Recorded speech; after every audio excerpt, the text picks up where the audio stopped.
वाराह रूप से हिरण्याक्ष को मारा तो हिरण्यकश्यप बड़ा क्रोधित हो गया।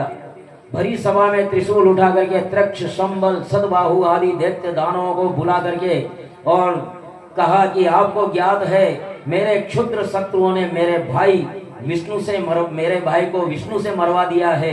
यद्यपि विष्णु देवता और दैत्य दोनों के प्रति समान है, किंतु प्रयास करके देवताओं ने अपने वश में कर लिया है विष्णु को। इस विष्णु मायावी भी हो गया है और मैं उसका गला काट डालूंगा, उसके खून से और रुधिर से अपने भाई का तर्पण करूंगा। विष्णु के नष्ट होने पर देवता स्वतः ही खत्म हो जाएंगे। इस प्रकार से अपने अनुचरों को भड़काता है, जिस प्रकार आजकल ये पाकिस्तानी आतंकवादी अपने जिहादियों को भड़काते हैं। तो हिरण्यकश्यप के आदेश से स्वभाव से ही आतंकी दैत्य और अधिक क्रूर हो गए। अब असुर कौन होता है? असुर कौन होता है? मां नहीं मात, पिता नहीं देवा, मां नहीं मात, पिता नहीं देवा, साधु न संग करवा वही सेवा, साधु न संग करवा वही सेवा, जिनके आचरण भवानी, जिनके आचरण भवानी, तेनी सी चर्चा नहीं सब प्राणी, तेनी सी चर्चा नहीं सब प्राणी। हे भवानी, भोलेनाथ का वचन है ये, किसी ऐसे वैसे का नहीं। साक्षात भोलेनाथ कह रहे हैं भवानी से कि जो माता पिता को नहीं मानते,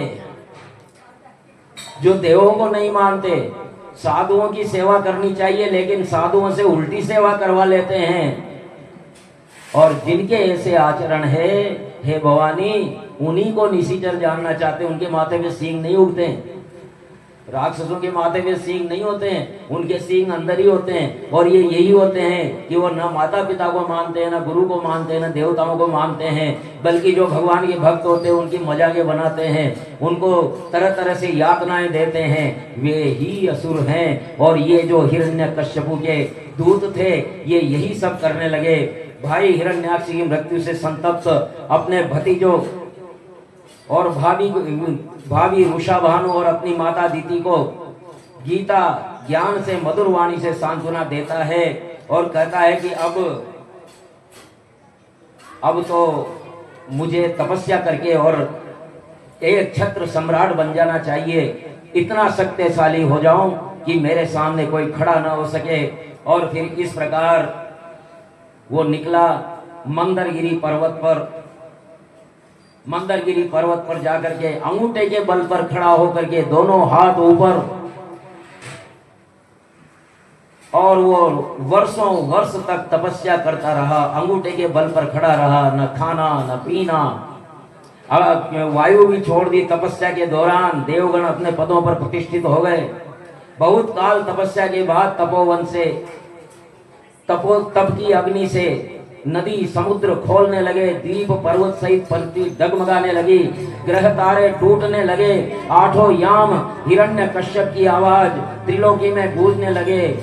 ओम नमो ब्रह्मण्य देवाय, ओम नमो ब्रह्म देवाय, ओम नमो ब्रह्म देवाय, ओम नमो ब्रह्मदेवाय।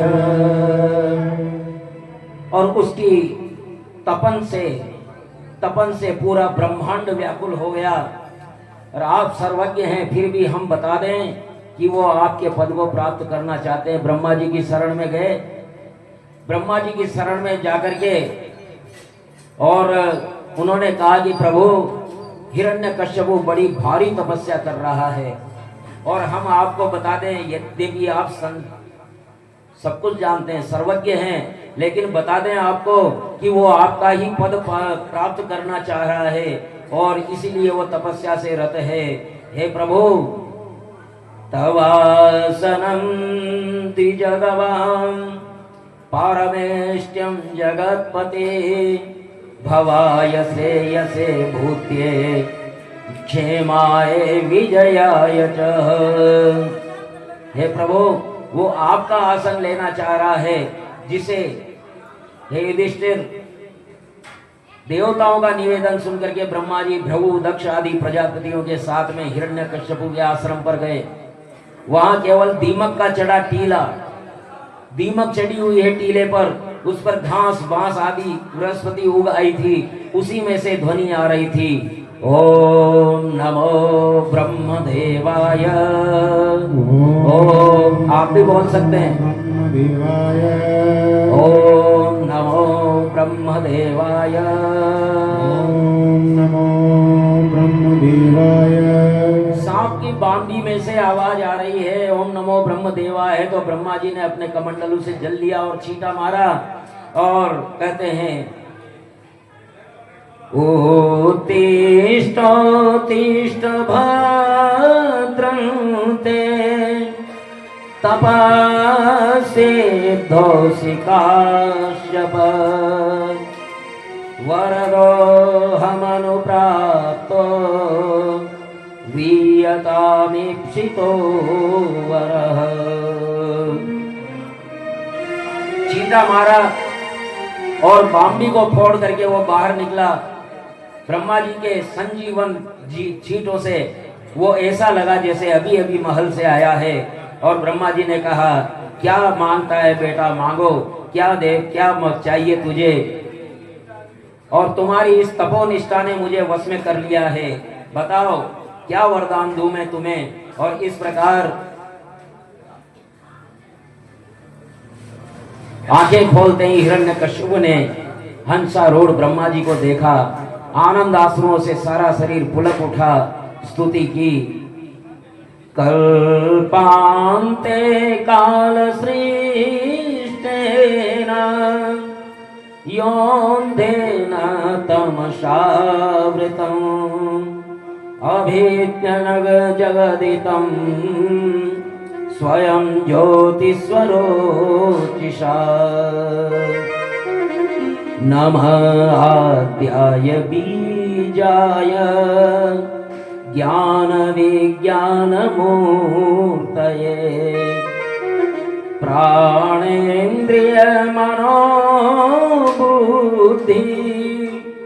विकारे व्यक्ति वियुषे।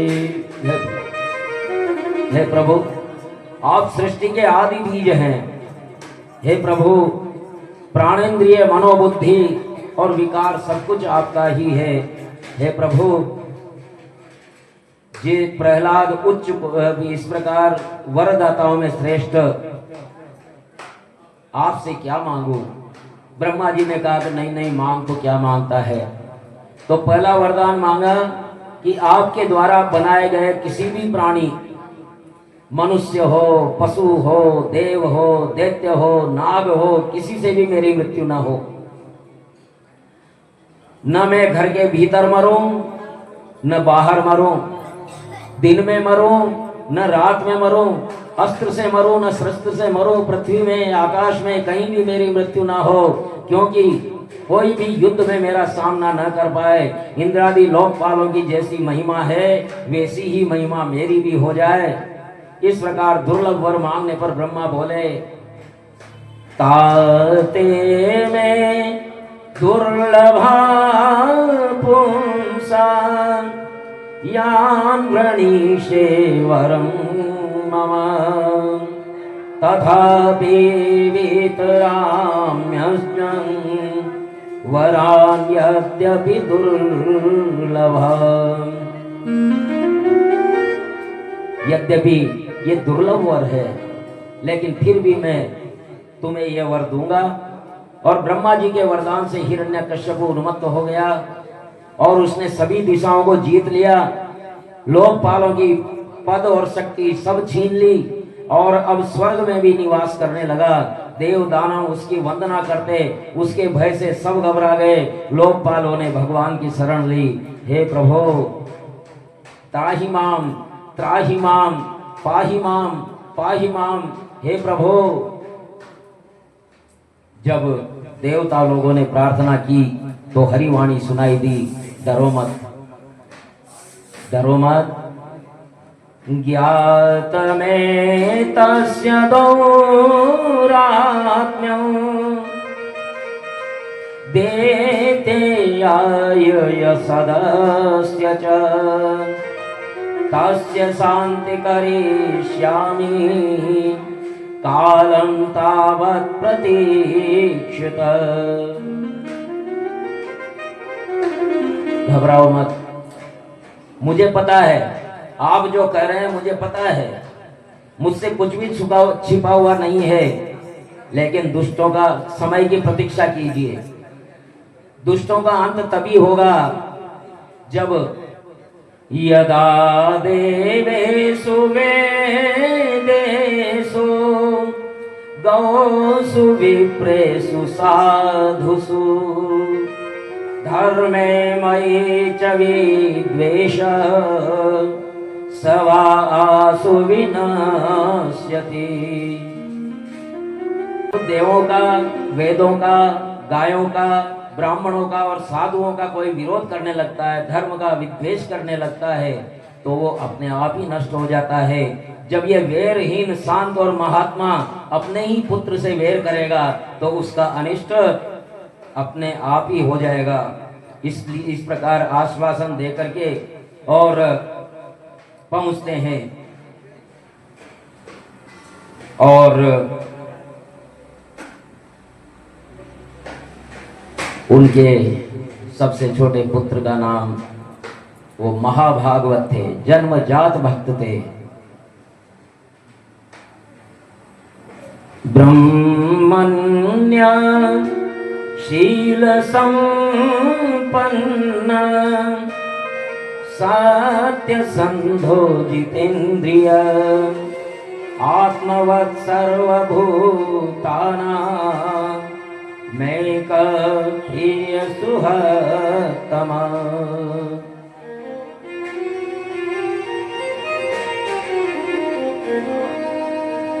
प्रहलाद उच्च कोटि के भक्त थे, महात्मा थे, किंतु हिरण्यकश्यप ऐसे साधु पुत्र को भी अपराधी बता करके उनका अनिष्ट करने की चेष्टा करने लगा था।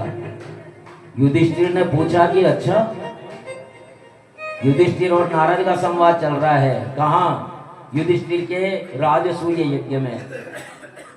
तो अच्छा ऐसा कैसे हो सकता है? ठीक है, बालक से अपराध हो जाता है तो डांटते अवश्य हैं, किंतु विरोध तो नहीं करते। हिरण्यकश्यपु ने ऐसा क्यों किया?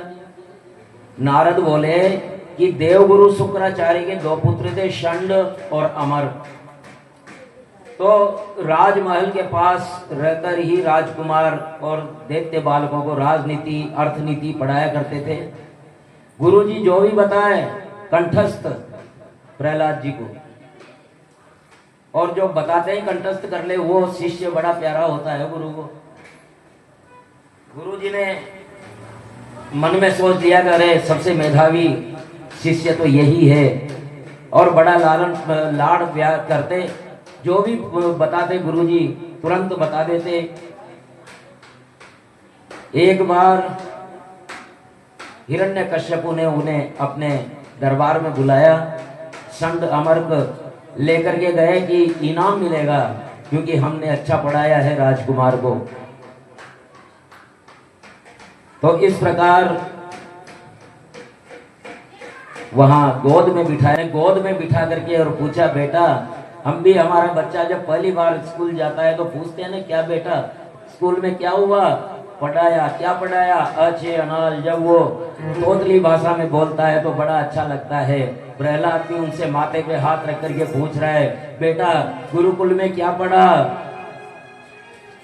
तो वो बोलते हैं, तत्साधु मन्ये सुरवर्य देहिना सदा सुवज्ञं दियामय ग्रहात् हित्वात्मपातं ग्रहमन्दकूपं हरे हरि चरणापिमाश्रये।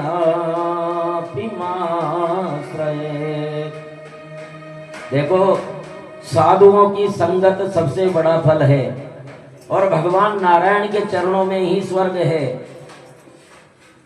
हिरण्यकश्यपु ने सोचा कि ये क्या कर रहा है, ये क्या कर रहा है, ये क्या सिखाया है। नहीं नहीं बेटा, ऐसा नहीं है, विष्णु विष्णु कुछ नहीं है, जो भी है तुम्हारा पिता ही है। पिताजी, तात दुखों की इस नगरी से, प्रहलाद जी अपने पिता को कह रहे हैं कि आप राजा नहीं है, राजा तो वही है, आप तो एक राज्य के राजा होंगे, लेकिन वो तो त्रिलोकी का राजा है। तात दुखों की इस नगरी से, तात दुखों की इस नगरी से, मुक्ति दाता श्री हरि है, मुक्ति दाता श्री हरि है। आप पिता ने मीतिक केवल, आप पिता ने मीतिक केवल, परम विधाता श्री हरि है, परम विधाता श्री हरि है। तात दुखों की इस नगरी से, तात दुखों की इस नगरी से। हे पिताजी, आप तो केवल जहाँ आप हैं वहीं हैं, लेकिन वो आप में भी हैं, मुझ में भी हैं, सब में हैं।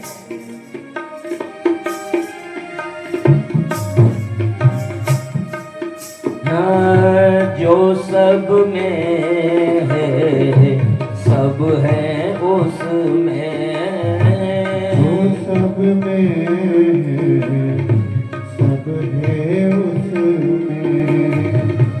जो बसता मेरी रग रग में, जो बसता मेरी रग रग में, जो सत्कर्म का पंथ प्रदर्शक, जो सत्कर्म का पंथ प्रदर्शक, राह दिखाता श्री हरि है, राह दिखाता श्री हरि है।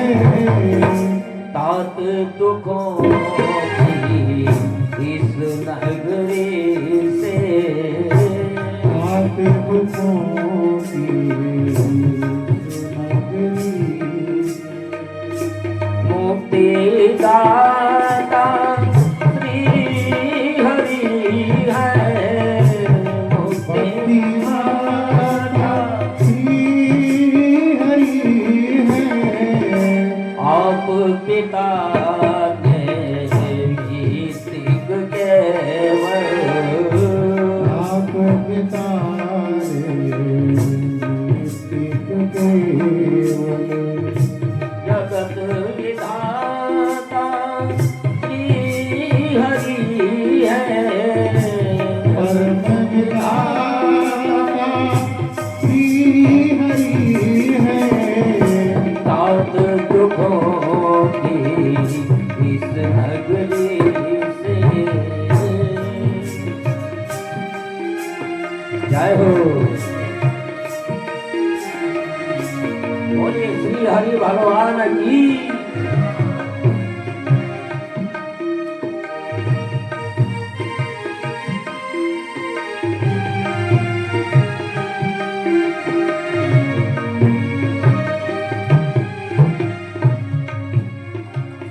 हे प्रभु, हे पिता पिताश्री, जो सब में है ना, आप तो आपकी वहीं तक है जहां तक आपका शरीर है, शरीर से बाहर आप नहीं है, लेकिन वो परमात्मा वो सब में है और सब उसमें है, उस सब उसमें है और वो सब में है, और वही मेरी रग रग में बसता है, आपकी रग रग में बसता है, और सत्कर्म को दिखाने वाला वही है, वही श्री हरि है।